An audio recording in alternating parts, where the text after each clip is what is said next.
It's no surprise that many Americans are fearful over our nation's growing debt crisis.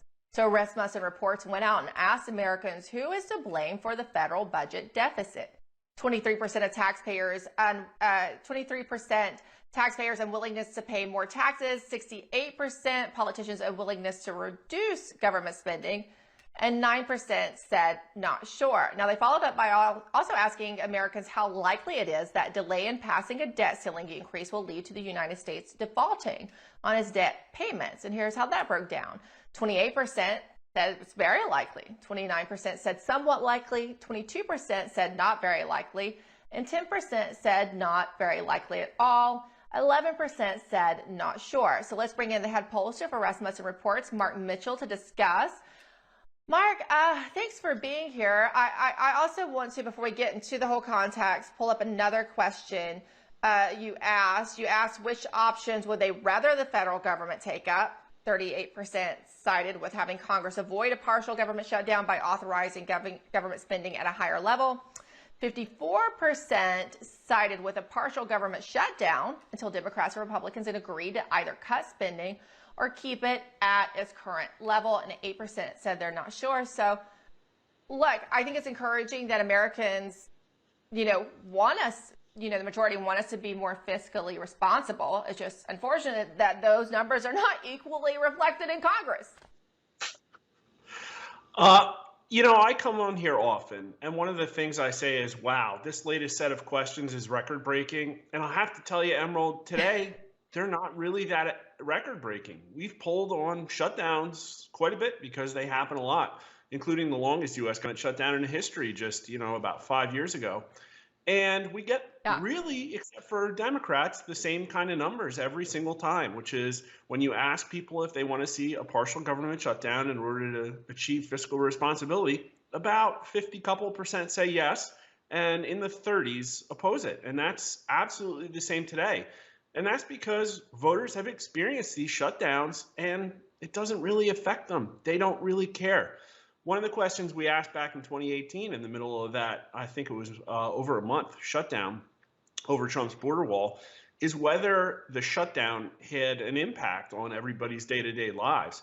And a combined 88% of voters said it had no impact to a minor impact. Only 25% of them said a minor impact. And it was, I think, 7 or 8% that had a major impact. And we also asked them if it was hurting the economy, and they were roughly split on whether it was hurting the economy or improving it or having no impact. And so the reason I think it's so great for you to be able to bring me on and give me the floor is because I feel like Republicans in Congress need to know that they have the moral authority here. An overwhelming majority of independents and Republicans support shutting down the government in order to achieve fiscal responsibility. And even among Democrats, it's not as pro avoiding a shutdown as you'd think. 57% of Democrats say they want to avoid a shutdown and raise spending, but 36% say no, bring a partial shutdown.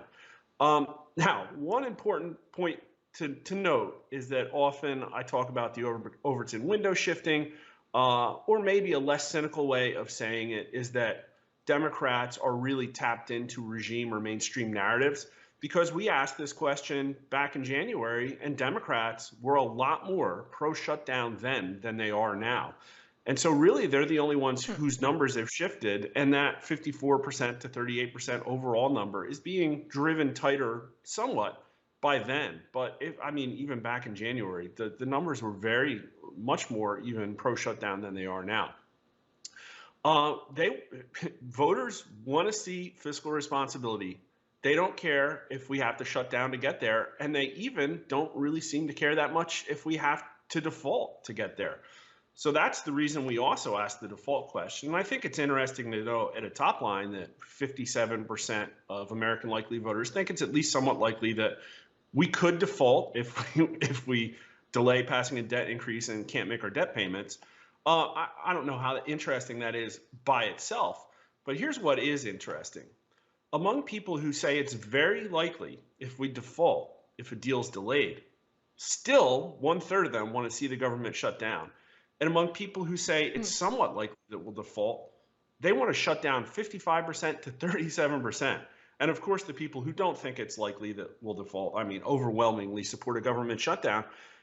But the default seems to be like it's the mainstream media's hammer that this is what's going to happen if we don't get a deal. Mhm. And voters don't care. They really don't seem to care that much about a default. Yeah. So And that's I a little look at bit what happened. misleading in the mainstream media. We just talked about that with Congressman Andy Biggs, who noted that it wouldn't be an immediate default and there's still revenue coming in. So, you still have some time.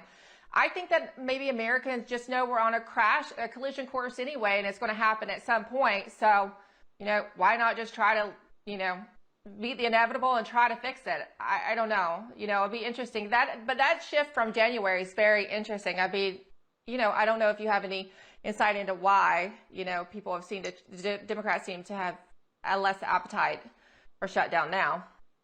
Well, it's really fascinating. It isn't just necessarily their belief about whether we should shut down or not. It also seems that the amount that their psyche seems to shift, it befuddles me sometimes.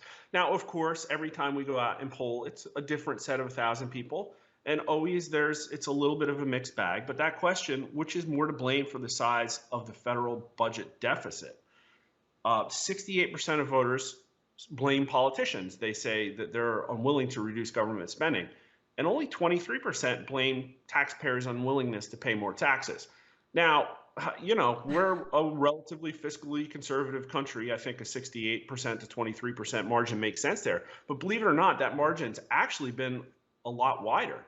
And the reason it's not as wide today is because the Democrats have totally changed their opinions about that. A previous time we asked that question, Democrats blamed politicians 66% to 22%.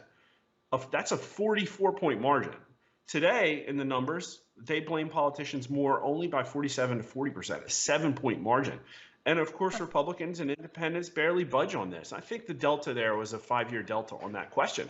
But I mean, in 5 years, for Democrats to go from 44% margin blaming politicians more than taxpayers to now 47 to 40, I mean, that's a total complete change in their opinions on. And even though, they were more in control, Democrats were, so they wouldn't blame them 5 years ago. Probably. Yeah, It'll be interesting to see. I know you'll have probably McCarthy favorability numbers very soon. We'll see how that opinion shifts. I'm not sure he's going to fare as well as he has been. Thank you so much, Mark Mitchell. Good to see you. My pleasure to be here.